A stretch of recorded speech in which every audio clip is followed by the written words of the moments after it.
Esse é aquele que eu carrego. Sabe?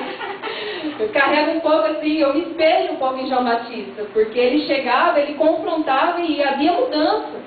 Eu tenho culpa que eu fui chamada assim, irmão, mas Deus me chamou assim, Deus me usa assim, e amém. Eu estava até falando para uma outra irmã, falei, a gente parece muito, porque você vê o erro, você quer falar. Amém. Sabe por quê? Porque você tem conhecimento de onde a pessoa ela vai, se ela não estiver cumprindo a palavra de Deus. E eu lembro aqui que no estudo de evangelismo eu falei algo para o irmão, depois eu falei, Senhor, eu creio que o Espírito Santo deve ter incomodado ele com essa palavra, porque se ele é templo do Espírito Santo, ele vai falar, o Espírito Santo está em mim, como que eu vou estar praticando isso? Porque o Espírito Santo está aqui. Você entendeu, irmão?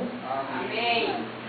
Então, quando você for pecar, você tem que ver que o Espírito Santo de Deus está ali, te filmando 24 horas. Está com uma filmadora ali, ó, 24 horas. Você está sendo filmado pelo Espírito Santo. No começo da minha conversão, irmão, eu sou sincera, eu passava mesmo o sinal vermelho. Estava vermelho, eu olhava para os lados, não vinha carro, eu passava. Só que o Espírito Santo de Deus, ele foi me incomodando com aquilo.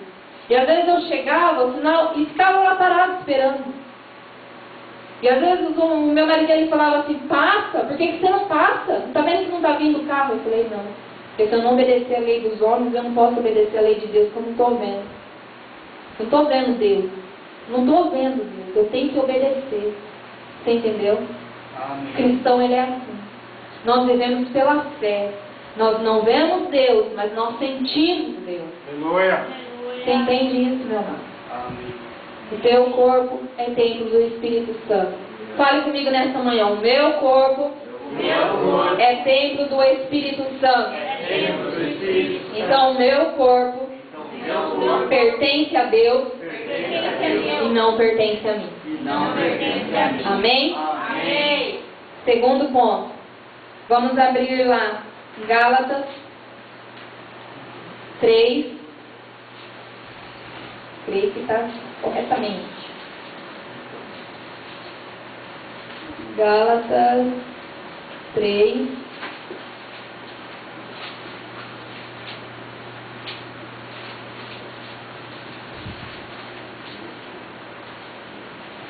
Gálatas 3, 13 e 14.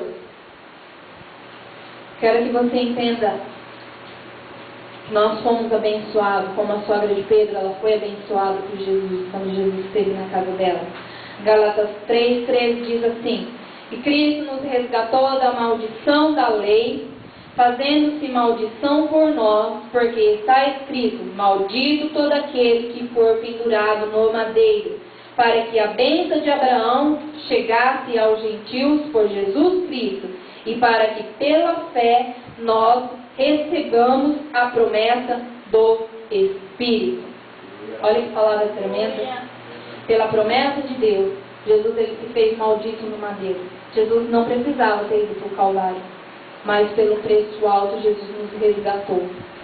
A aliança era para Abraão, mas a aliança entrou para os gentios através da fé, quando cremos em Cristo Jesus. Nós buscamos o Senhor, recebemos o Senhor, abrimos nossa casa para Deus e através da nossa fé nós recebemos a promessa do Espírito Santo. Foi cantada aqui nessa manhã e eu quero te dizer, há uma promessa para a sua vida. Deus não falha, Deus ele não mudou. E esse mesmo Deus que não mudou, irmãos, ele te selou com o selo do Espírito Santo. Amém. E esse selo do Espírito Santo fez a diferença na vida da sogra de Pedro, porque ela servia e servia todos que ali estavam ao lado dela. Sabe por quê?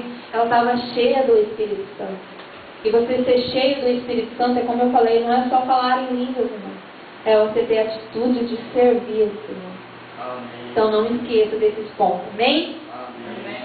Atos 3, 21. E essa palavra aqui, anote aí, porque essa palavra aí, irmãos, tremenda. Toda palavra de Deus é tremenda. Toda palavra de Deus, ela traz vida para as nossas vidas, né? Nosso Deus é um Deus tremendo. Atos 3, 21.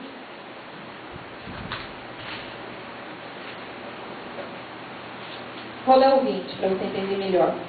E envie ele a Jesus Cristo, que já dantes vos foi pregado, o qual convém que o céu contenha até os tempos da restauração de tudo, dos quais Deus falou pela boca de todos os seus santos profetas, desde o princípio.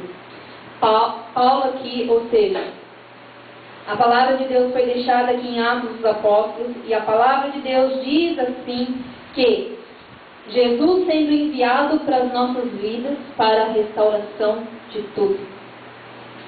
A sogra de Pedro teve uma restauração em tudo.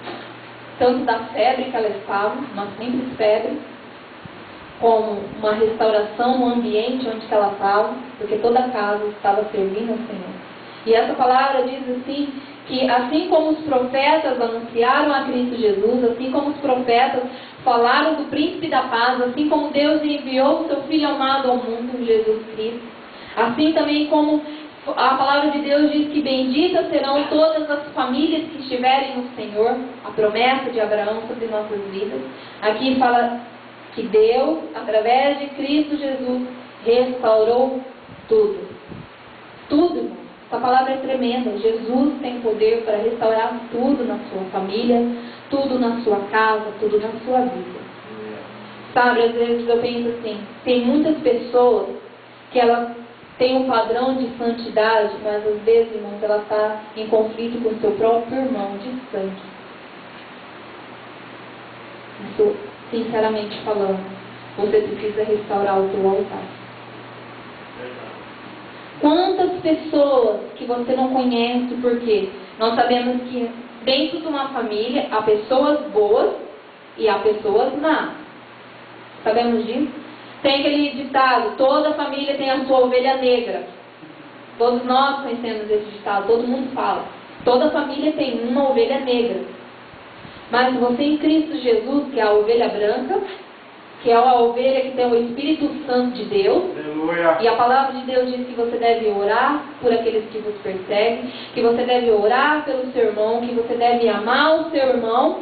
Então você, como uma boa ovelha, deve realmente levar luz para essa ovelha que está desgarrada, perdida do Senhor. Amém. Amém? Amém. Amém?